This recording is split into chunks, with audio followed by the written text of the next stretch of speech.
கன்னியாகுமரி மாவட்டத்தில் ஜாலியாக ஊர் சுற்றுவதற்காக வீட்டை விட்டு புறப்பட்ட சிறுமிகளை மிரட்டி அடைத்து சென்று பாலியல் வன்கொடுமை ஈடுபட்டதாக வழக்கறிஞர் ஒருவரை போலீசார் கைது செய்திருக்கிறார்கள். இதுகுறித்து கூடுதல் விவரங்களோடு இணைகிறார் எமது செய்தியாளர் கண்ணன். வணக்கம் கண்ணன், உங்களிடம் இருக்கும் தகவல்களை சொல்லுங்கள். வணக்கம். அதாவது கன்னியாகுமரி மாவட்டம் தக்கலை அருகே உள்ள கிராமத்தைச் சேர்ந்த இளம்பெண் ஒருவர் கணவரை பிரிந்து தனியாக இரு மகள்களுடன் வசித்து வருகிறார்.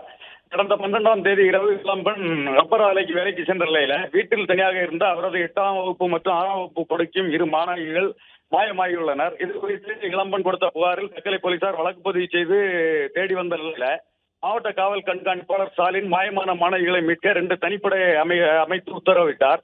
காவல் ஆய்வாளர் கிறிஸ்டி தலைமையிலான தனிப்படை போலீசார் சிசிடிவி காட்சிகளை கைப்பற்றி விசாரணை மேற்கொண்டதில் அந்த மாணவிகள் தக்கலை பகுதியைச் சேர்ந்த வழக்கறிஞர் ஒருவருடன் சென்றது தெரிய வந்தது.